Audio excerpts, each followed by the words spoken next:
नमस्कार, आप देख रहे हैं रबजी लाइव और मैं हूं अभिषेक मिश्रा।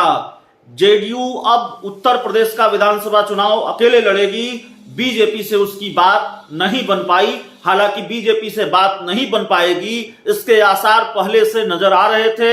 ये संभावना पहले से थी कि जेडीयू को बीजेपी गठबंधन के लायक नहीं समझ रही है और गठबंधन नहीं हो पाएगा। दरअसल जेडीयू का गठबंधन बीजेपी के साथ नहीं हुआ है, ये उतनी बड़ी खबर नहीं है। उससे ज्यादा बड़ी खबर यह है कि इस गठबंधन नहीं होने की वजह से, उत्तर प्रदेश में जेडीयू बीजेपी की डील नहीं होने की वजह से ललन सिंह ने बहुत सधे अंदाज में आज जेडीयू के पूर्व राष्ट्रीय अध्यक्ष और मौजूदा वक्त में केंद्रीय मंत्री आरसीपी सिंह को भी खूब सुना दिया है। और जो आहट सुनाई देती रही है या फिर जो कयास लगते रहे हैं कि जेडीयू में सब कुछ ठीक नहीं चल रहा है और कई धड़े जेडीयू में बन गए हैं, दो धड़ा कम से कम है, एक धड़ा आरसीपी सिंह का, एक धड़ा ललन सिंह का, और ललन सिंह और आरसीपी सिंह के बीच टकराव के कयास लगते रहे हैं, एक थ्योरी परोसी जाती रही है।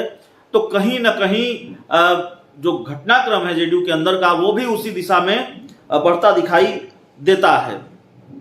तो आज ललन सिंह ने प्रेस कॉन्फ्रेंस की और ये ऐलान किया कि जेडीयू अब उत्तर प्रदेश का विधानसभा चुनाव अकेले लड़ेगी। ये जिम्मेवारी आरसीपी सिंह को सौंपी गई थी, लेकिन वो कहते रहे कि हो जाएगा हो जाएगा।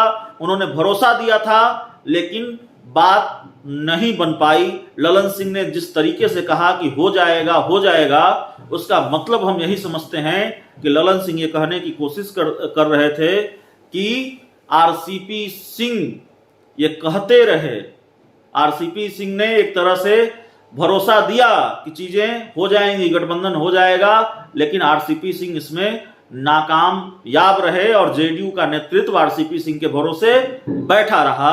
ललन सिंह के बयान का हम यही मतलब समझते हैं। बहरहाल ललन सिंह ने प्रेस कॉन्फ्रेंस करके ये कहा कि अब जेडीयू 26 सीटों पर चुनाव लड़ेगी। उम्मीदवारों के नाम का ऐलान नहीं हुआ, लेकिन 26 सीटों का ऐलान हो गया किन किन सीटों पर जेडीयू चुनाव लड़ने जा रही है।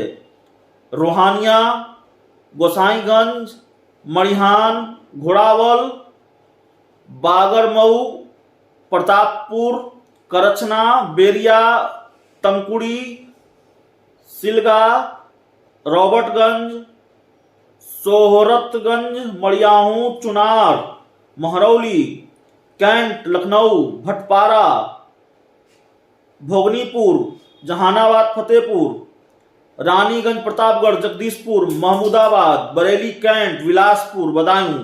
तो ये वो सारी सीटें हैं जिस पर जेडीयू अपने उम्मीदवार उतार सकती है। तो हमने पहले ही कहा कि उम्मीदवारों के नाम का ऐलान नहीं हुआ है, बस सीटों के नाम का ऐलान हुआ है, कौन कौन सी सीट पर जेडीयू चुनाव लड़ने जा रही है। और इस पूरी खबर में सबसे बड़ी बात यह, इस पूरे घटनाक्रम में सबसे बड़ी बात यह कि एक तरह से बहुत सधे अंदाज में ललन सिंह ने आरसीपी सिंह को खरी खोटी सुनाई और ये कहा, एक तरह से जो मैसेज गया उनके बयान का कि आरसीपी सिंह के भरोसे जेडीयू बैठी रही और अंतिम समय तक आरसीपी सिंह ये भरोसा पार्टी नेतृत्व को देते रहे कि बात हो जाएगी, बात बन जाएगी, लेकिन बात नहीं बन पाई। तो इस पूरी खबर में इतना ही, इस पूरी रिपोर्ट में इतना ही।